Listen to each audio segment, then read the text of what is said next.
की शुरुआत करते हैं। सुधांशु जी, पहला प्रश्न यही है कि जो स्थिति बन रही है, मतलब ईरान भी अपनी जगह पर वो कह रहे हैं कि हमसे कौन सी बातचीत हो रही है, हमारी तो कोई बातचीत ही नहीं हो रही है। डोनाल्ड ट्रंप कह रहे हैं बड़ी अच्छी बातचीत चल रही है। ये 15 सूत्रीय कार्यक्रम डोनाल्ड ट्रंप देते हैं, ये 5 सूत्रीय कार्यक्रम दे देते हैं। अब फिर ट्रंप ने 10 दिन की मोहलत दे दी है।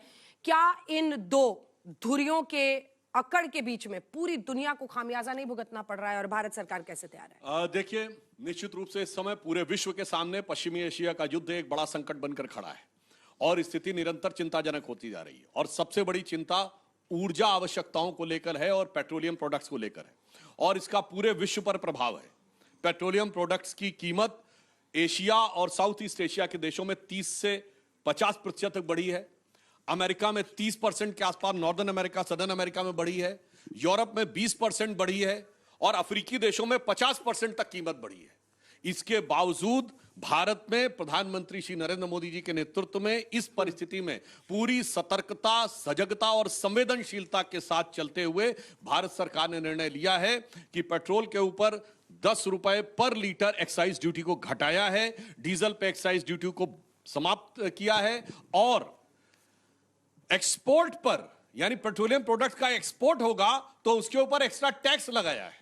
यानी जिस चीज को महंगा करना था एक्सपोर्ट को, उसको महंगा किया है और आम आदमी के ऊपर भार न पड़े उसके लिए पेट्रोल के ऊपर एक्साइज को कम किया है। और देखिए, रामनवमी का पर्व गुजरा है और तुलसीदास जी कह गए हैं कि भगवान राम क्या प्रेरणा देते हैं कि मणि माणिक महंगे किए, सहजे तृण जल नाज, तुलसी सोई जानिए राम गरीब नवाज। यानी जिस चीज को महंगा करना था, तो मैं कहना चाहूंगा एक्सपोर्ट महंगा किया और कम किया एक्साइज आज, और प्रभु राम की प्रेरणा से मोदी गरीब नवाज।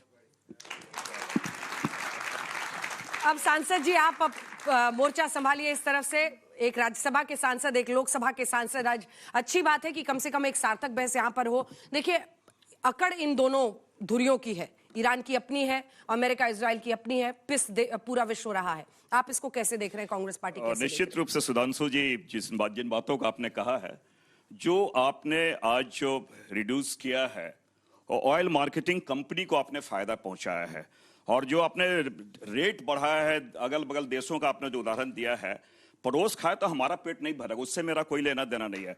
भारत को क्या हो रहा है ये हमारे लिए महत्वपूर्ण है। आपने रेट बताया, मैं थोड़ा सा पीछे जा रहा हूं।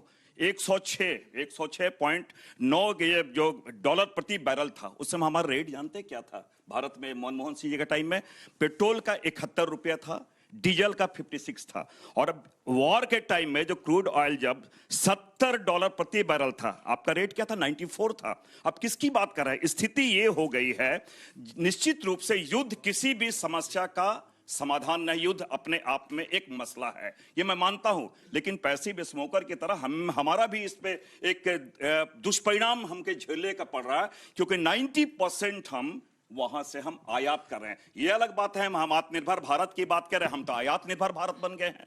ये आप देख रहे हैं स्थिति क्या है। और जब हम लोगों ने चलते सदन में चर्चा की हमने बात की, संसद में सवालों की गूंज दबा दी गई, संसद में सवालों की गूंज दबा दी गई, जनता की मुश्किलें पर चुप्पी साध ली गई। ये आपकी पॉलिसी बनी हुई है। आप यहां 56 इंच सीने की बात कर रहे हैं। कल देखे किसी ने बोल दिया कि भाई पाकिस्तान दलाल है। ये आत्मचिंतन करने की बात है। सेंटर स्टेज अगर कोई जिसको खाने का नहीं है, वो सेंटर स्टेज में अगर बात करे तो भारत कहां पे है? कहां है विश्व गुरु? कहां है हमारे 56 इंच के सीने? प्रश्न इस चीज का है। थोड़ा और मैं पीछे जा रहा हूं। अभी मैं वाजपेयी जी की बात यहां पे करना चाहूं, क्योंकि हमारे भाई साहब यहां पे है। वाजपेयी 2003 में जब यहां पे वेस्ट एशिया क्राइसिस हुआ था, वाजपेयी जी ने सदन में चर्चा कराया था। इसमें आप चर्चा से भाग रहे हैं, आप अपनी जिम्मेदारी से भाग रहे हैं। थोड़ा और एक चीज और मैं बता दूं, नेहरू जी 1962 में चाइना का वॉर था, जनसंघ के 4 मेंबर थे, वाजपेयी आदरणीय वाजपेयी जी भी उसमें मेंबर थे, चर्चा उसमें हुई है। हाल के दिनों में चाहे अगर हम ये राजीव गांधी जी की बात करें, इंडियन पीस कीपिंग फोर्स, उसके बारे में चर्चा हुई। आप चर्चा से क्यों भाग रहे हैं? क्यों जिम्मेदारी से भाग रहे हैं? प्रश्न इस चीज का है। ठीक है, एक जवाब इसका दे दीजिए, फिर मैं अन्य मेहमानों के। देखिए, प्रधानमंत्री जी ने अपनी तरफ से स्वयं आकर दोनों सदनों में वक्तव्य दिया है। अब रही बात उसकी, वो विषय छोड़ दीजिए। 62 की लड़ाई नवंबर में हुई, तो नवंबर में हमेशा भारत का शीतकालीन सत्र चल रहा था, कोई एडिशनल सत्र नहीं हुआ था। चर्चा की बात और पीछे जाने की बात कहते हैं तो मैं कहना चाहता हूं 1991 में भी ऑयल क्राइसिस आई थी, जब इराक ने कुवैत पे कब्जा कर लिया था। हम लोग उस समय स्टूडेंट थे और अमेरिका ने इराक पे अटैक किया था। कितनी बड़ी क्राइसिस थी उस जमाने में। एलपीजी और पेट्रोलियम तो छोड़िए, आधी ट्रेनें बंद हो गई थी। और मैं चैलेंज करके कहता हूं, अटल जी अडवाणी जी का एक बयान दिखाइए उस समय की सरकार के खिलाफ। हमने आपदा में अवसर ढूंढने का प्रयास नहीं किया। अब रही बात इसकी, इनके मुंह से स्वयं निकला। मैं आप सब लोगों से कहना चाहता हूं, जाके चेक करिए, जब हमारी सरकार गई 2004 में, अटल जी की सरकार, तब पेट्रोल कितने का था? 30 या 32 रुपए का। जब हमारी सरकार आई मोदी जी की, 67 रुपए। कितना बढ़ा? 200%, तो 100% से ऊपर बढ़ा।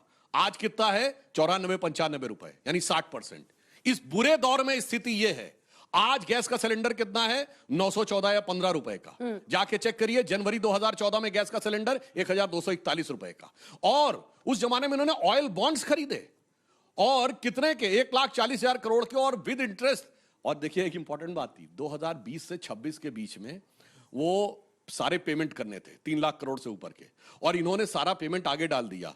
इतना मैं इनको कहना चाहूंगा, इनको यह विश्वास पक्का था कि 2014 के बाद इनकी सरकार नहीं आने वाली थी, 19 के बाद भी नहीं आने वाली थी, और 24 के बाद भी नहीं आने वाली थी। इसीलिए 26 तक के ऑयल बॉन्ड्स इन्होंने पूरी तरीके से दे दिए थे। और मैं एक लाइन और कह दूं, देखिए इन्होंने कहा, एक लाइन और कह दूं, देखिए स्टेट ऑफ हरमुज के पूर्वी तरफ जितने देश हैं उनकी स्थिति क्या है? Pakistan, Bangladesh, Philippines, Indonesia, Malaysia, स्थिति क्या है? 4 डे वीक हो गया है, 50% लोग वर्क फ्रॉम होम कर रहे हैं, और तमाम देशों में तो 2 व्हीलर को 2 लीटर और 4 व्हीलर को सिर्फ 10 लीटर पेट्रोल मिलेगा। यानी दुनिया के समुद्र में सुनामी आई हुई है, अगल बगल के जहाज उल्टे पलटे जा रहे हैं। हमारे जहाज पे झटके लग रहे हैं, मना नहीं कर रहे हैं, पर उसके लिए सुनामी दोषी नहीं है, उसके लिए जहाज के कैप्टन दोषी है। मुझे आज ही पता चला। मैं ये पंक्ति कह के बात समाप्त करता हूं, हमें इल्जाम मत दीजिए, बहुत अफसोस होता है। बड़ी तरकीब से कश्ती यहां तक लेके आए हैं, बदल देते हैं हम दरिया की लहरें अपनी हिम्मत से, आंधियों में भी अक्सर चिराग हमने जलाया।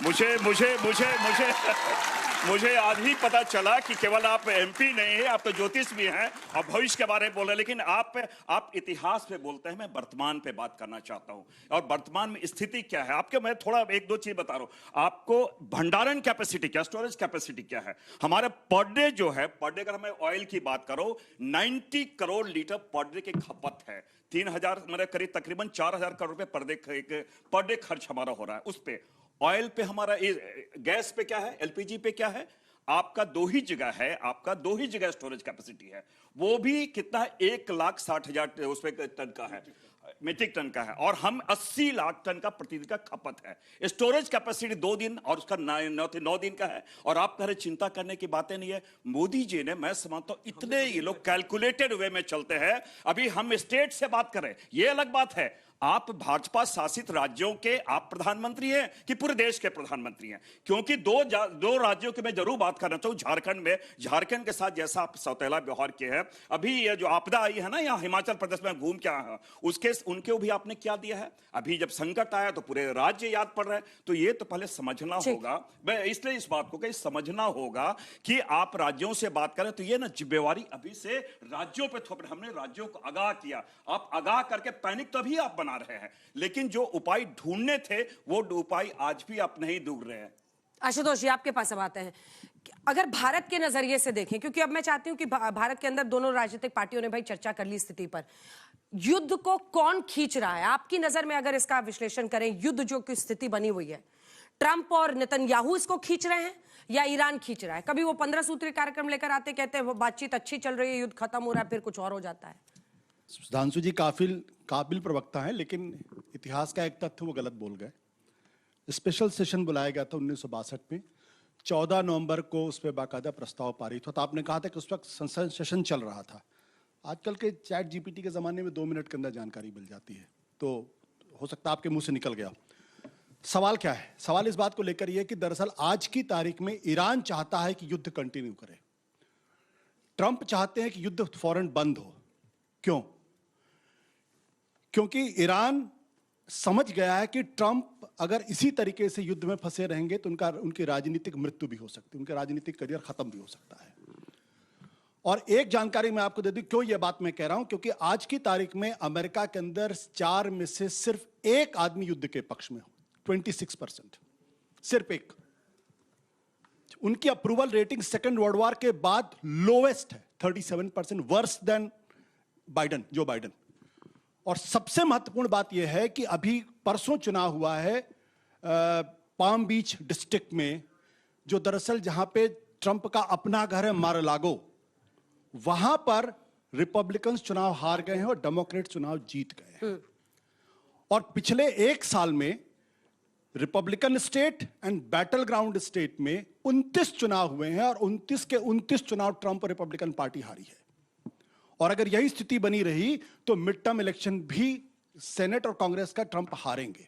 ठीक। दूसरी बात क्या है कि अगर आज आप अंतर्राष्ट्रीय स्तर पर देखिए, मिडिल ईस्ट के देशों में ट्रंप को लेके एक संशय पैदा हो गया कि आपने हमको सिक्योरिटी प्रोवाइड करने की बात की थी और आज हम पे जब हमला हो रहा था आप कहीं नहीं थे।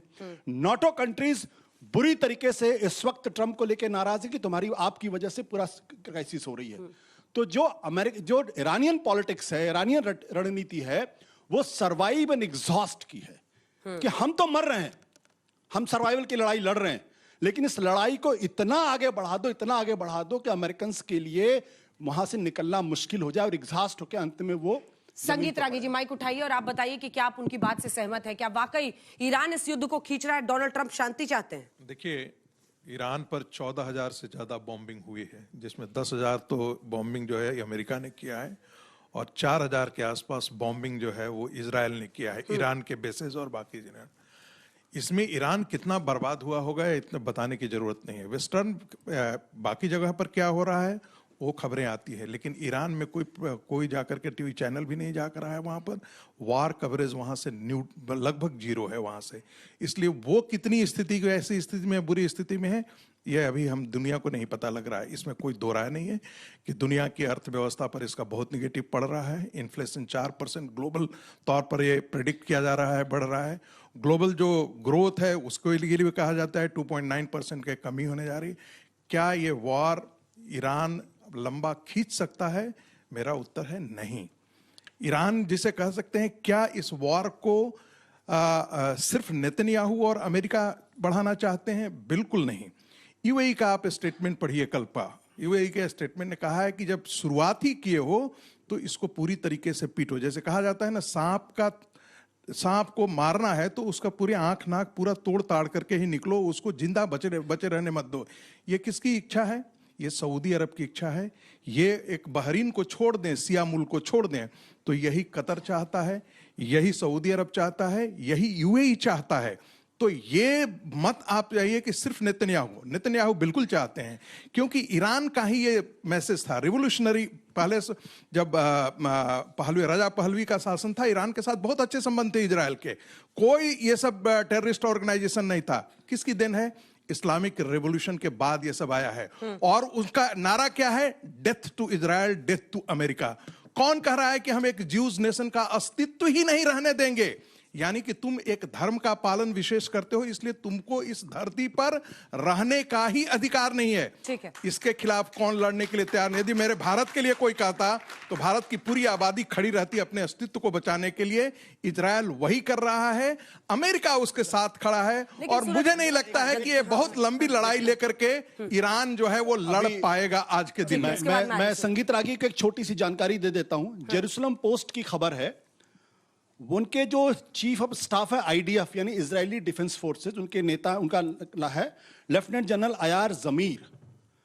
उनका स्टेटमेंट है, the IDF could soon collapse if there is no solution to the shortage of man power. यानी आईडीएफ कोलैप्स कर सकता, वॉर चल रहा है और उनका जो चीफ ऑफ आर्मी स्टाफ है वो कह रहा है कि हमारे पास मैन पावर की शॉर्टेज है और हमारी आर्मी कोलैप्स कर सकती है। ये हालत है। ठीक है। और ईरान की कितनी लीडरशिप भी कोलैप्स कर चुकी है। नहीं, ईरान की कितनी क्षमता है भाई? 6 लाख। मैं आप लोगों पे कुछ कह नहीं रहा हूं, मैं तो तथ्यात्मक बात कर रहा हूं। एक व्यक्ति का आकलन कोई तथ्यात्मक नहीं हो सकता है। फैक्ट बताइए। नहीं, अरे भाई एक व्यक्ति का, ये जेरूसलम पोस्ट की खबर है। आप लोग वाली बात अलग है, कितने लोग मरे हैं उससे पता चलेगा कोलैप्स कर गए। अब आप इसको भी कंटेस्ट कर रहे हैं। मैं कह रहा हूं कि इजराइल में कितने लोग मरे हैं? एक मिनट। इजराइल में कितने लोग मरे हैं मुझे बताओ तो सही। सुन लीजिए। अरे इजराइल में कितने लोग मरे हैं? भारत कितने इंफ्रास्ट्रक्चर डिमोलिश हुए हैं ये बताओ? 2%। 2%। सुन लीजिए पहले। ये उसी तरीके की स्थिति है कि भारत युद्ध में हो और आर्मी चीफ कहे कि हमारी सेना कोलैप्स कर रही है। सीरियस बात या नहीं सीरियस बात है? सीरियस बात या नहीं सीरियस बात? इजराइल का, अरे भाई मैं तो फैक्ट दे रहा हूं। ये देखिए, चलिए अब वो फैक्ट दे रहा हूं। न्यूज दिखाने की जरूरत नहीं है, लॉजिकल बात। इजराइल में हर लड़के और लड़की के लिए आर्मी की ट्रेनिंग Mandatory अनिवार्य है, है। 3 साल mandatory है। लड़कों के लिए, 2 साल लड़कों, 60-70 लाख की आबादी है। हर की अगर नहीं। सारी आबादी को ट्रेनिंग है तो कहां से कॉलेज कर रही हर है? की ये नहीं। लॉजिकल सी बात कर अरे रहे भाई हैं। मैं तो अरे ठीक है, आज सूरत वाला जी, अंजना जी सूरत वाला, हाँ, वो दिखा दिया, हमने दिखा दिया, लेकिन जो वो सब official बहुत सारी record है, करती रहती हैं। भाई ये आप वाला fact- देख आप बोलेंगे लीजिए, सूरत लेकिन पूरब में नहीं official उगता, ये तो record गलत है। बात है। एक मिनट, अच्छा सुनिए, मोबाइल आप अच्छा सुनिए, सूरत में नहीं उगता। मैं न्यूज का मैनिपुलेशन क्या होता है वो भी एक बताना चाहता हूं। न्यूज का पोल- ये एक जेरूसलम मिनट, पोस्ट है। न्यूज, एक मिनट, न्यूज इजराइल का अखबार है। अरे सुनिए भाई, ये कोई तेहरान टाइम्स नहीं, इजराइल का अखबार है और अरे भाई उनके न्यूज- कैबिनेट में ये बात अरे बहुत कही से गई। लोग होते हैं, यहाँ भी ऐसे लोग हैं भाई, और ऐसा नहीं बहुत- है। हाँ जो ऐसे ही देश लोग के हैं, अगेंस्ट ऐसे ही बोलते लोग हैं, तभी अब देश का सुनिए। ये हाल है। एक ऐसे ही मिनट, लोग मैं हैं तभी लॉजिकल देश का बात ये हाल करता है। हूं। सुनिए, न्यूज और लॉजिकल बात, एक सुनिए, आप मेरे तथ्य को काट रहे थे, आप बताइए मुझे। मैं तथ्य को वो number of deaths बता रहे थे कि 1800 के आसपास। आपको लगता है ये गलत खबर है? एक सेकंड, अगर आपको लगता है ये गलत खबर है, शांत हो इजराइल जाइए। की आर्मी अभी में तक की कितने मेरी डेथ हुए हैं? जानकारी के खबर तो मुताबिक बताओ। क्या ये एक गलत खबर है? सेकंड, अभी तक ये अनुमान है कि लगभग 2000, मैं आ रही हूँ, मैं तो आपको चैलेंज करता हूं, लगभग मेरी 2000 खबर बताइए। इजराइल ईरान का लगभग दोनों का 2000 लड़ाई की लोग, वजह क्या मुझे समझ नहीं भारतीय आता। जनता 2000 पार्टी के लोग, दो प्रवक्ता मेरे पीछे 2000 लोग ईरान में मरे हैं। ईरान एक की तरफ से सेकंड, तुम भी लड़ने चले जाओ। एक सेकंड, वो कह रहे हैं लगभग सूरत 2000 में लोग नहीं ईरान में मरे हैं। लगभग, अरे आशुतोष जी, लगभग 2000 लोग ईरान में अभी तक जो ऑफिशियल जानकारी है मरे हैं। लगभग 1200 से 1500 लेबनान में, चूंकि इजराइल लगातार लोगों को मार रहा है, वहां पर मरे हैं। और 18 से 20 लोग बताया जा रहा है कि इजराइल में मरे हैं, जो ऑफिशियल जानकारी है, मैं बता रही हूँ। ऐसे में इस पर इन डेप्थ रिसर्च, आर्टिकल तो ठीक है, अब वो ओपिनियन पीस है क्या है, एक बार मैं चेक करा लेती हूँ। खबर है। ठीक है। भारत में और बहुत से उन्होंने- लोग लिखते थे भाई, चलिए। डूब गया भारत। सूरत वाला जी यहाँ माइक डूब गए उठाइए, बहुत सूरत लोग। वाला, आर्मी सूरत वाला चीफ जी है, माइक ये भी कह रहे हैं कि उठाइए। मैं लेकिन कैबिनेट की मीटिंग में बोला है इसके उन्होंने। साथ ही मैं ईरान, इसमें एक बात कह देता हूं। जल्दी। देखिए, आप लोग लॉजिकल समझिए, ये लड़ाई क्यों शुरू हुई है। अमेरिका ने देखा कि चाइना ने क्रिटिकल मिनरल पे बाह मरोड़ी, तब अमेरिका ने सोचा कि चाइना की बाह कहां मरोड़नी है। 2 जगह से उसकी ऑयल सप्लाई आती थी, वेनेजुएला और ईरान, दोनों जगह अटैक हुआ। मैं एक लॉजिकल बात कहता हूं, अगर चाइना, इसका कोई आपके पास सबूत है क्या? एम्पिरिकल डेटा है क्या? 80-80% है एम्पिरिकल डेटा। ऐसी चीजों का 80% भाई, ऐसी चीजों का एम्पिरिकल डेटा नहीं होता है आपको। अरे भाई, एक न्यूज लेके खड़े हो आप जाते हवा हैं। में बात कर रहे हैं। नहीं एम्पिरिकल बाकायदा ऐसी चीजों खबर का है, एम्पिरिकल डेटा नेतन्याहू होता ने है क्या? ट्रंप को नहीं, समझाया। इमोशनल हो जाते हैं भाई, कितने इमोशनल नहीं, इमोशनल आप हो रहे हो भाई। आप इमोशनल हो रहे हो। मुझे तो आप इमोशनल हो रहे हो। अरे भाई, एक लॉजिकल बात, एक मिनट सर, पूरी बात कर ये एक दिन ये भी साबित कर देंगे कि सूरत पूरब में नहीं उगता। अगर सबसे ज्यादा वहां से आ रहा था तो क्या वेनेजुएला और ईरान में कोई एयर डिफेंस सिस्टम नहीं होगा? होना चाहिए ना, जबकि लड़ाई की भाई, आशंका तो इतने साल से मैं थी। फैक्ट की बात कर रहा हूं। आपने टर्न पे बोलिए, मैं बिल्कुल लॉजिक की बात, आप कहे बीच में, मैं फैक्ट ही बोल रहा बारी हूं। बारी से। अगर वो सिस्टम होगा तो अमेरिकन तो नहीं हो सकता था, तो 99.99% चाइनीज डिफेंस सिस्टम होगा। इसका मतलब ना वेनेजुएला में डिफेंस सिस्टम काम किया ना ईरान में। यानी ऑपरेशन सिंदूर के बाद दिख रहा है कि तीनों जगह पे चाइनीज डिफेंस सिस्टम काम नहीं किया, मगर कोई मीडिया में न्यूज नहीं है। अच्छा, All over the world. एक ये लॉजिक समझिए और न्यूज क्या है इसको भी आप बताइए जहां समझिए। ऐसा कहा गया हो। ठीक है, लेकिन एक आर्टिकल लेकिन बता लेकिन दिए जो किसी रिसर्च किसी मैंने ग्लोबल निकाली मीडिया है में। यार, ठीक है, उसमें आईडीएफ चीफ ऑफ स्टाफ जो एक लेफ्टिनेंट काम एनजी करो है, यार, तुम भी चला लो एक अखबार। लेफ्टिनेंट जनरल है ईरान के लिए। वो ये कह रहे हैं कि ऐसे युद्ध चलेगी तो स्थिति गंभीर हो सकती है मैन पावर के नजरिए से। ये है उनका कोट है। अब चलिए, अब मैं सूरत वाला जी आपके पास आ रही। अब तो गलती मान सूरत लीजिए वाला आप जी, लोग। सबसे बड़ी अब बात तो यह गलती है मान कि लीजिए। बावजूद इसके, वो कह रहे हैं 14,000 बार हमला हुआ ईरान के, लेकिन ईरान अब भी लड़ रहा है। ईरान अब भी लगातार खाड़ी के देशों पर हमले कर रहा है। स्ट्रेट ऑफ हॉर्मुज पर उसका कब्जा है, क्या वो फाइट बैक नहीं कर रहा है? सबसे पहले खुद अमेरिका की जो ऑफिशियल रिपोर्ट और कल रात की प्रेस रिलीज है, उसमें वो लोगों ने 7,000 जगह के ऊपर 7,000 अटैक का जिक्र किया, 14,000 का नहीं है। दूसरी बात जो आशुतोष और यहाँ पर अभी जिक्र हो रहा था कि ये बताया जाए कि इसराइल के कितने मरे। हम सब जानते हैं कि इसराइल से कोई भी ऐसी खबर नहीं आती है, उसको सेंसर किया जाता है, उनके अटैक की इमेजेस और वीडियोस भी नहीं आती है। बहुत अच्छा पॉइंट जो मुझे लगता है कि यहाँ जिक्र होना चाहिए कि ईरान, जो शुरू में अंजना जी ने पूछा कि ये किसकी जिद है, किसकी जिद की वजह से ये जंग चल रही है, मैं ये कहूँगा कि यहाँ जिद का वर्ड गलत है। ईरान का तजुर्बा ये बताता है कि जून के महीने में जब वो टेबल टॉक के ऊपर बैठा था गुफ्तगू करने के लिए, उस बीच में उसके ऊपर हमला हुआ है गुफ्तगू के दरमियान में। इसी तरह से जब अभी फरवरी में गुफ्तगू चल रही थी, उस गुफ्तगू के दरमियान में फिर उन पर हमला हुआ है। तो उनका तजुर्बा, उनके लीडरशिप, उनकी पब्लिक, अब उनका डिमांड ये है और उनके लोग अब ये कह रहे हैं कि 2 मरतबा ऐसा हुआ कि हमको टेबल पर बुलाया गया और अचानक टेबल तोड़ा गया और हम पर हमला किया गया है। हम अब उस वक्त तक के लड़ेंगे जब तक कि उनके हमला करने की ताकत को और उनको हम घुटने पर आने पर मजबूर ना कर दें। क्योंकि अगर यही होता है कि आज वो कहते हैं बात करने के लिए आओ, बात करने बैठेंगे, फिर कुछ दिन के बाद हमला कर देंगे, तो ये तजुर्बा हमको ये बताता है, एक्सपीरियंस हमको ये बताता है कि अमेरिका के बात करने वाले बहकावे में हमको जाना नहीं है और लड़ते रहना है। रही बात यह कि ईरान का नुकसान हो रहा है, हां हो रहा है। एक दिन में 175 से ज्यादा छोटी बच्चियों को मारा गया है, बड़ा नुकसान है। एक दिन में बहुत सारी जगहों के ऊपर, हॉस्पिटल्स के ऊपर हमला किया है। मुझे यह बताते हुए बहुत अफसोस हो रहा है कि गांधी जी के नाम के ऊपर एक हॉस्पिटल है तेहरान में जो बच्चों के लिए था और वो खास बच्चों के लिए था, उस हॉस्पिटल तक के ऊपर भी हमला हुआ है। तो हां, ईरान का नुकसान हो रहा है, ईरान में प्रॉब्लम्स हैं, लेकिन ईरान की पब्लिक अपनी डिग्निटी और अपने सिद्धांत के लिए खड़ी हुई है। मैं और मेरी फैमिली वहां रहती है। मैं कुछ दिन पहले ही आया, उसी दिन आया हूं जिस दिन जंग शुरू हुई है। मेरे बच्चों से या मेरे दोस्तों से या फैमिली से जब मैं बात करता हूं, पूरी रात में जैसे हम लोग को यह खबर आती है कि ईरान की तरफ से अमेरिका के बेसिस जो उसके अतराफ और पड़ोसी मुल्कों में है, ईरान की तरफ से इसराइल के ऊपर हमला हो रहा है। एक दूसरी खबर आती है जो आमतौर पे यहां कवर नहीं की जाती है, लेकिन वहां के आंखों देखा हाल और जो लोगों ने बताया है और उसकी वीडियोस भी है, और वो खबर बहुत इंपॉर्टेंट है। जैसे रात भर हमला चलता रहता है, वैसे वहां पर रात भर लड़कियां, औरतें, मर्द, खवातीन, बूढ़े, बच्चे रोड के ऊपर खड़े रहकर अपनी आर्मी का सपोर्ट करते हैं। और जिस वक्त ये खबर आती है ट्रंप की तरफ से कि हम ईरान के साथ निगोशिएट कर रहे हैं और ईरान का कोई एक रिस्पेक्टेड पर्सन है जो हमसे कांटेक्ट में है, ईरान की पब्लिक उस रात में इस नारे को लेकर निकली है कि अमेरिका से किसी भी सूरत में बातचीत नहीं होगी। अमेरिका का सिर्फ एक जवाब है और अमेरिका से लड़ना है, गुफ्तगू की कोई गुंजाइश नहीं है। कीजिए सुधांशु जी, आप रिस्पॉन्ड करना चाह रहे हैं? खाड़ी उसके के बाद में देशों छात्रों से के ही सवाल। लोगों का ऐसा आकलन है कि इस प्रोटेस्ट के दरमियान, युद्ध होने से 1 महीने पहले से वहां पर प्रोटेस्ट चला था और सारे जेंजी यंग लोग ही थे, 34,000 लोगों को ईरान की आर्मी ने, IRGC ने मारा है। ये चीजें निकल करके नहीं आती। दूसरा, धैर्य रखिए।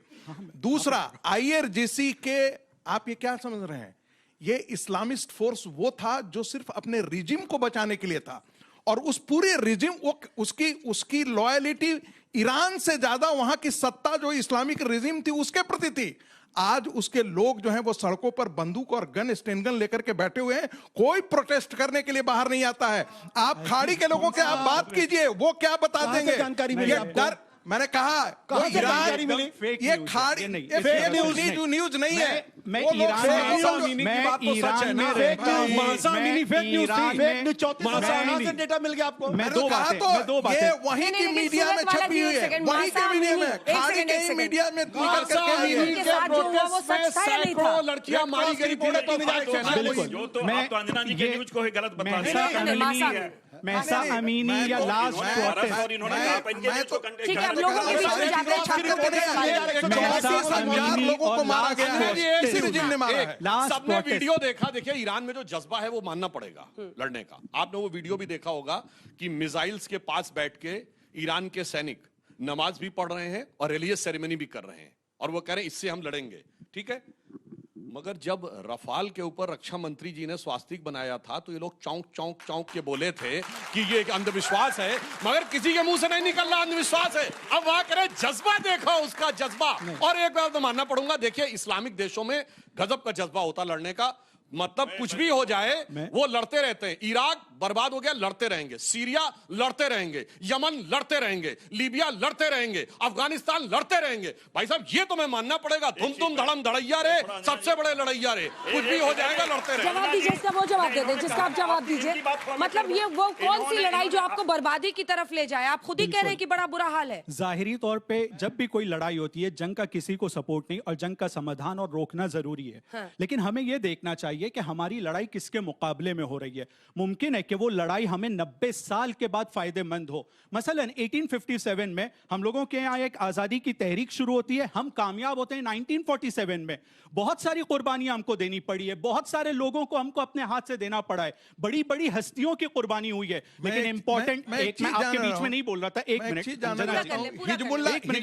सूरत वाला जी, आज पर आइए ना, आज पर आइए। शांति दूत अरे है। सुनिए, आज की ही इजराइल बात हमले कर कर रहा रहा हूं, है, मैं आज की ही बात अमेरिका कर रहा हमले हूं, कर रहा लेकिन है, मुझे ये आप उन पर बताना- हमला कीजिए ना। बिल्कुल। खाड़ी के देशों पे क्यों कर मैं- रहे हैं? बिल्कुल उनके होटल्स पर क्यों कर रहे हैं? खाड़ी के देशों के ऊपर उस जगह पर सिर्फ हमला हुआ है जहां पर अमेरिकन बेसेस या इंटरेस्ट है। कौन मैं से एक होटल point- में अमेरिकन एक बेस है? मिनट, एक कौन से मिनट, होटल में एक अमेरिकन मिनट। बेस है? मुझे दुबई में कुवैत अरे के काउंटर और क्वेश्चन दुबई तो के बोलिएगा। होटल भी में काउंटर बेसेस क्वेश्चन थे। जवाब, मैं डायरेक्ट जवाब दे और रहा हूं। कौन से बेसिस का इस्तेमाल ईरान अमेरिका कर रहा है वो भी डायरेक्ट- बताइएगा, डायरेक्ट नाम मैं बताइए। बिल्कुल, मैं डायरेक्ट आपको जवाब दूंगा इसका।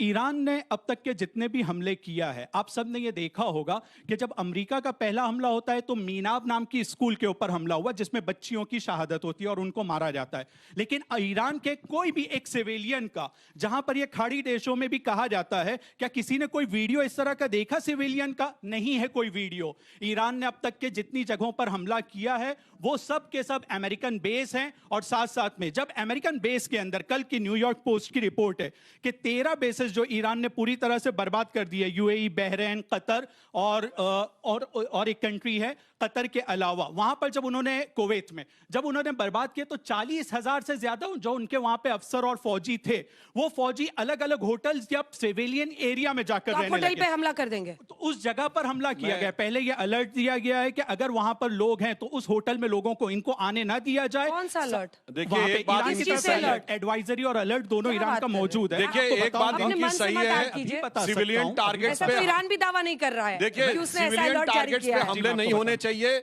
मगर आप प्रतिक्रिया का अंतर देखिए। अगर ईरान में स्कूल पे हमला हुआ, गलत था, दर्द होना चाहिए। भारत सरकार ने गाजा में condemn किया हमला क्या? हुआ, दर्द होना भारत चाहिए। सरकार ने निंदा की आप क्या? अपने टर्न में बोलिए भाई। नहीं, भारत सरकार ने निंदा की क्या? बात होने ठीक है, दीजिए। जवाब मैं पूछ रहा हूं अरे आपसे। भाई अरे भाई आपने तो आप बहुत हाथ निंदा उठाइए, की मैं ना, आपसे जवाब मगर मैं पूछना चाहता हूं, अफगानिस्तान में 400 विकलांग बच्चे मार दिए गए पाकिस्तान के द्वारा बमबार्डिंग करके, तब बिल्कुल कुछ नहीं निंदा बोला। की। ना बिल्कुल निंदा की सीधा उसकी। प्रस्ताव है, बिल्कुल निंदा की ना उसकी। सोनिया गांधी जी का बिल्कुल निंदा की उसकी। स्टेटमेंट है, ना अखबारों में लिखा हुआ आर्टिकल है। और मैं एक और बात कहना चाहता हूं, एक गंभीर बात है, इसको इंटरनल पॉलिटिक्स से मत देखिए। नहीं कोई जितने पर्स मुस्लिम लेकर के देश हैं, संसद एक गया। मिनट सर, जितने मुस्लिम देश हैं, 57 में से एक भी मुस्लिम देश ने कोविड वैक्सीन के फर्स्ट स्टेज का भी ट्रायल नहीं वैक्सीन किया, आ मगर सब एटम बम बनाने में लगे हुए हैं। कोविड वैक्सीन सबको आ गया। एटम बम चाहिए, इराक को सब चाहिए, कोविड वैक्सीन सीरिया आ को गया। चाहिए, पाकिस्तान को चाहिए, कोविड ईरान को वैक्सीन आ चाहिए। गया। आखिर ये जहनियत क्या है? और मैं बताना चाहता हूं, हमने जब होश संभाला, ये इस्लामिक वर्ल्ड की आपसी लड़ाई है, 80 के दशक में हमने होश संभाला, 9 साल तक ईरान इराक लड़ते रहे। वो कौन था? वो अमेरिका लड़ा रहा था क्या?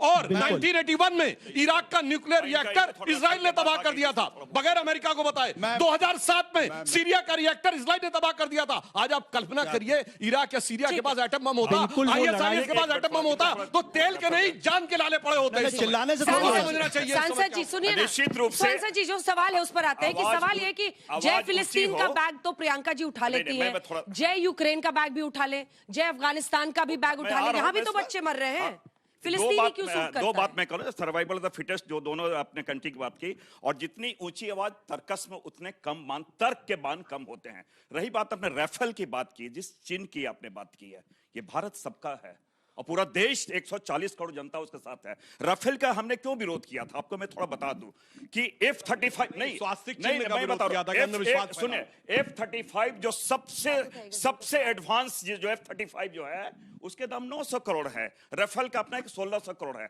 बात उसकी है। एनीवे, एक बात करूं, यहां पर चीजें नहीं, F-35 किस देश का है? अमेरिका का है। तो फिर अमेरिका से खरीदने की बात कर रहे थे। भाई, वो हमने मान लिया कि अमेरिका से लेना है। राफेल तो हमने फ्रांस से करता है। बातें यहाँ पे राफेल खरीदने के लिए तो आप भी गए थे ना, आपके पास पैसा नहीं था, खरीद नहीं पाए। यहाँ बातें, यहाँ सुनिए, करप्शन था, यहाँ भ्रष्टाचार था। बातें गैस और नहीं, राजी जी एंटोनी जी कह रहे थे कि पैसा क्या पेड़ से टपकता राजी है, जी, पैसा खरीदने के लिए है। राजी जी, ये सच्चाई आपके है। दोस्त जो एप्स्टीन फाइल में जाके घूम रहे हैं। अफसोस जी, आप संघ परिवार से ना, वाजपेयी जी की एक बात सुन लीजिए, बोलने के लिए वाणी चाहिए, लेकिन चुप रहने के लिए वाणी और विवेक दोनों चाहिए। मैंने आपको कहने के लिए वाणी नहीं, सिर्फ विवेक मैंने चाहिए। व्यवधान नहीं किया, मेरी बात भी आप सुन ले। ये अपने नेतृत्व को भी समझाया कीजिएगा। यहाँ हम गैस तेल की बात, जो प्रॉब्लम उसके बारे में बात करें, हम धर्म के उल्लेख है, ये आपको बचने का एक तरीका है, इसलिए हमने कहा ये बचने का तरीका है। हम जब वर्तमान की बात करें, आप इतिहास में चले जाते हैं। और एक सवाल बात, का तो जवाब ही नहीं दिया आपने। एक बात जो सबसे सुनिए ना सर, महत्वपूर्ण है, बच्चे तो यूक्रेन में भी मर रहे हैं, बच्चे अफगानिस्तान में भी मर निश्चित रहे रूप से हैं, दोनों जगह इसलिए युद्ध मैंने हो रहा पहले है। कहा, यमन में भी। जय इसलिए फिलिस्तीन मैंने का कहा भाग ले लेते कि हैं। युद्ध किसी भी समस्या का समाधान नहीं है, युद्ध अपने आप में एक समस्या है। यहाँ एक बात और को जो हालात इसके जो दुष्परिणाम भारत में क्या आ रहे हैं, सुखदेव जी, अच्छा, लोग वाणी कह और रहे हैं ना, विवेक आपके नहीं, नेता पर भी लोग लागू कह रहे होता है मोदी क्या? जी एलपीजी कहां से लाऊं जी, ये स्लोगन इनकी चल रहा एक है। बात का मैं नहीं, समर्थन ये बात करता हूं। सही है, सुनिए इस बात मैं को सुनिए, अंजना मोदी जी एलपीजी कहां से लाऊं अंजना जी, एक point घरेलू मुझे- स्थिति ये है। देखिए, युद्ध की बात कौन कर रहे हैं? जिनका कोई इतिहास ही नहीं आजादी की लड़ाई में लड़ने का। ये यहाँ खड़े होकर शेर की तरीके से बोल रहे हैं। बात आम की शेर हो, की तरीके अमरूद से बोल वाला रहे हैं। बेचने आ गए हकीकत हैं ये कि बंदे ये- मातरम ये- कह ये है। के बंदे ये मातरम कह के राजनीतिक कोई विश्लेषक आदमी है। फांसी के फंदे पर नहीं चढ़ा। बात एक ईरान आदमी और आजादी की ईरान और लड़ाई में अमेरिका नहीं के जेल गया। युद्ध क्यों हो रही है? एक आदमी ये फांसी के भारत फंदे की पर नहीं आजादी की चढ़ा। लड़ाई लेकर यहाँ के आपको आ बता गए रहे हैं। अरे जब लड़ने की जैसे जरूरत थी तब श्रीमती तो आप लड़ नहीं सोनिया रहे गांधी जी थे। लड़ाई तब लड़ तो आप रही बिल में थी घुसे ना। हुए थे। सोनिया तब तो आप गांधी बिल में लड़ाई घुसे हुए लड़ रही थे। थी अब भारत आप की ध्यान दे रहे हैं आजादी यहाँ की। बैठ के। एक मिनट, अभी आजादी अबे की ध्यान दे लड़ाई रहे की और दूसरे बोलता एक हूं, मिनट और एक वाक्य एक इनका, मिनट जो सुखदेव- मैं ये जानना चाहता था कि चलिए जो 7 अक्टूबर 2023 को जो हुआ वो बहुत ही निंदनीय घटना थी, पूरी दुनिया ने इसको कंडेम किया, लेकिन क्या उसके बदले में आप गजा के 72,246 लोगों का कत्ल करेंगे, मासूम बच्चों का कत्ल करेंगे, महिलाओं का कत्ल करेंगे और भारतीय जनता पार्टी के लोग उसको डिफेंड करेंगे उसको, निंदा नहीं करेंगे उसको, थोड़ा सा और चिल्लाओ भैया। निंदा नहीं करेंगे उसको। ये लोग 72,246 लोगों का कत्ल हुआ वहां पे, मासूम बच्चे थे जिसमें 60,000 से ज्यादा मासूम बच्चे और महिलाएं अरे वो थी। टेररिस्टों आपने के साथ आतंकवादियों खड़े को थे। मारा होता तो समझ में आता। टेररिस्टों के ये आपकी साथ, ज़हनियत है। टेररिस्टों के बीच ये में आपकी थे। ज़हनियत है। टेररिस्टों ये के हॉलोकॉस्ट बीच में की वो ज़हनियत खड़े है। थे। अब ये बोलिए, हॉलोकॉस्ट आप की जवाब ज़हनियत है। बॉम्बिंग के अंदर हॉलोकॉस्ट टेररिस्टों के की बीच में ज़हनियत है। खड़े थे वो। जवाब सुनिए। एक बात तो आपके मुंह से निकला होता टेररिस्टों को कौन कि गजा में जिन करके मासूमों बड़ा का किया था कत्ल गजा में? गया, ऑफिशियली इंडिया नहीं कहता, हमास को भी नहीं कहता, ये आप गलत कह रहे हैं। Ashutosh ji, international court of Ashutosh justice ji. ने नेतन्याहू को के खिलाफ अरेस्ट वारंट निकाला है। ठीक है, War let him criminal है। respond now. अच्छा, आप जाके उससे मिलते देखिए, हैं। एक तो सुखदेव भगत जी की इस बात को मैं इनका समर्थन करता हूं, जो अटल जी ने कहा था, बोलने के लिए बुद्धि की आवश्यकता, चुप रहने के लिए विवेक, वाणी, और चुप रहने के लिए विवेक, और इसलिए और उस विवेक की इनके नेता को बहुत आवश्यकता। और विवेक कहां से निकलता मैं बताता हूं। कहा जाता है बिनु सत्संग विवेक न होई और राम कृपा बिनु सुलभ न सोई। जब तक राम कृपा नहीं होगी तब तक सत्संग नहीं मिलेगा, सत्संग के बगैर विवेक। पर एक बात मैं कहना चाहता हूं, सुनिए, एक मिनट सर, अपने वर्तमान में एक मिनट, अभी आशुतोष जी ने इतना लंबा बोला, अरे मैं भाई, एक बात आप बोल दूं, देखिए, सुनिए, ये भाई, बोलने की बात करते हैं, ये गटर से बताइए, गैस बनाने के लिए तो विवेक क्या है चाहिए ना। भाई, लगातार बोल रहे हैं। आप क्या गटर हो से गया, गैस सर? बनाने के लिए तो विवेक चाहिए एक कि नहीं मिनट चाहिए? सुनिए भाई, हो गया। अब ये उससे चलेगा। सोना भी बना अब लेते सुनिए, हैं ना। एक मिनट, सर, आलू मुद्दे- से सोना भी राहुल गांधी बना लेते हैं। एक मिनट, अब मैं बताना चाहता हूं, अभी इनकी पोल खोलता हूं। ये आप तो 2006 स्टूडेंट में बताओ, गटर से इंटरनेशनल गैस बनाने के लिए एटॉमिक विवेक एनर्जी चाहिए कि नहीं एजेंसी, चाहिए? भाई क्या लगातार क्यों बोल रहे हैं भाई? आशुतोष जी, अब अभी आप भाई, सुनने गैस दीजिए। से अभी गटर से कलेजे गैस में बनाया जा ठंडक पड़ सकता है। जाएगी। सर सुनिए तो, कोई शॉर्टेज ही नहीं है। ये बताइए, सुनिए, एसएम कृष्णा भारत के फॉरेन मिनिस्टर बैठे हुए हैं, वीडियो अवेलेबल है, और हिलेरी क्लिंटन अमेरिका की फॉरेन मिनिस्टर। एसएम कृष्णा यूं बैठे हैं और हिलेरी क्लिंटन बोल रही है, now India has decided that they will not purchase oil from Iran. आइए, 2006 international atomic energy agency IAEA में भारत ने ईरान के खिलाफ वोट कर दिया और ईरान भौचक्का, क्यों? अमेरिका से न्यूक्लियर डील करनी थी। अब आइए साहब, नटवर सिंह ने अपनी किताब one life is not enough, जो फॉरेन मिनिस्टर थे इनके, उसमें लिखा अमेरिका के कहने पे मुझे हटाया गया विदेश मंत्रालय से, और ये सोनिया अमेरिका गांधी ने कहता है कहा, वेनेजुएला ये से तेल किताब नहीं के लेंगे, साथ तेल नहीं कोट कर रहा हूं। लेंगे। ईरान से तेल कहेंगे नहीं लेंगे, नहीं लेंगे। इसलिए। रूस से कहेंगे तेल नहीं लेंगे तो नहीं तेल लेंगे। और सुनिए, कहेगा रूस से तेल ले लो तो तेल ले लेंगे। बातें क्या ईरान से तेल ले लो तो तेल ले लेंगे। आशुतोष अब जी, क्या ज्ञान दे रहे हैं? ना लैटिन अमेरिका से ले सकते हैं, ना रूस से ले अरे सकते थोड़ा हैं। कांग्रेस को भी क्या लड़ने ध्यान दीजिए, सारी लड़ाई आप ही कर लीजिएगा, कांग्रेस को भी कुछ ज्यादा बोलिए। ही मतलब केजरी से आशुतोष को ज्यादा- ज्वाइन ज्यादा कर लेना केजरी का है चाहिए भाई, कांग्रेस पार्टी के प्रवक्ता के रूप में। ठीक है, चलिए आप सवाल ये विश्लेषक को सर, प्रवक्ता के रूप में ज्वाइन कर लेना सवाल चाहिए पूछिए, कांग्रेस वो पार्टी। ऑडियो नहीं जा रहा। आप तो सर प्रवक्ता नहीं है ना। क्वेश्चन इज कि अगर आप सबको पता है कि वॉर जो है वही सबसे बड़ी समस्या है, तो वॉर को खत्म करने के लिए आप लोगों ने क्या किया? केवल पाकिस्तान को और गाली कोई दे रहे और हैं कोई कि यहाँ वो पे मिडिल स्टेज में जल्दी कैसे से आगे आ आइए, गया, अब शुरू हुआ है। आगे आइए। ये तो बातें सामने की बातें हैं। व्हाइट हाउस की प्रवक्ता ने जल्दी जल्दी सवाल सुनिए। अरे गुरु, इंदिरा गांधी अरे जी गुरु, ने कुछ आवाज जनता की भी हो जाए। आंदोलन के माध्यम से उन वैश्विक माननीय मुद्दों पर सांसदों, वार्ता की लड़ाई में कितने को डिफरेंट नेशनों ने भारत के पक्ष में वोटिंग की थी बताइए? 4 ने नहीं की थी। मुझे लगता है बताइए बहुत अच्छा 71 में सवाल कितने है। लोगों ने वोटिंग की थी? गुड निरपेक्ष आप बताइए, रूस के मात्र 15, 90 हमारे खिलाफ थे। आंदोलन में सुधांशु जी प्लीज। सर मिडिल ईस्ट में हमारे लाखों खिलाफ भारतीय थे। काम करते हैं, तो उनके लिए कोई इवैक्यूएशन प्लान तैयार है? जैसे 2022 में रशिया यूक्रेन वॉर के समय ऑपरेशन गंगा चलाया गया था। सर मेरा ये सर मेरा सवाल सांसद जी, सर मेरा सवाल ये है कि जैसे कि आप लोगों ने कहा हम तो कि ये जो इटली से युद्ध ले है आते वो हैं अभी उठा और समय करके। तक चल सकता है। Evacuation plan है। अभी आपने कहा कि जैसे युद्ध जो है वो थोड़े और समय तक के लिए चल सकता है, तो सर अब भारत के लिए भी इसमें समस्या उठेंगी, और वो समस्या से भारत निपटने के लिए क्या क्या अब हथकंडे अपनाएगा? जैसा हमने अभी देखा, करने नहीं मतलब तैयारी क्या करेगा? ईरान का कहना है कि हम युद्ध के हिमायती नहीं है, अमेरिका युद्ध का हिमायती है। लेकिन अभी 1 मार्च को ही ईरान ने एक AI वीडियो पोस्ट की ट्विटर पे। उसमें ईरान ने, मिसाइल का नाम था रेड मिसाइल से USA के ऊपर हमला किया, उसकी स्टैच्यू ऑफ लिबर्टी के ऊपर। तो उससे आप क्या दिखाना चाह रहे हो? वीडियो के बारे में चर्चा कर रहे हैं, ठीक है। AI वीडियो से एक अलग मीम वॉर भी इन देशों के बीच में चल रहा है। जल्दी से छोटे-छोटे सवाल, और जो सवाल पूछे जा चुके हैं रिपीट मत कीजिएगा। सर आपके मैंने माइक पकड़ा हुआ है मैम। आपके पास कोई स्ट्रेटेजी है या सिर्फ बयानबाजी है? ठीक है। सिविलियंस के डेथ के लिए अकाउंटेबिलिटी कौन लेगा? इतने लोगों की डेथ हो रही है और बोल रहे हैं कि वॉर और बढ़ेगा। हाँ, जाहिर तौर पर अमेरिका, इजराइल और ईरान को लेना चाहिए इसके लिए अकाउंटेबिलिटी। हाँ सर मेरा सवाल आपसे है, क्योंकि आप कुछ देर से बोलने की कोशिश कर रहे हैं बट बोल नहीं पा रहे हैं इनकी वजह से।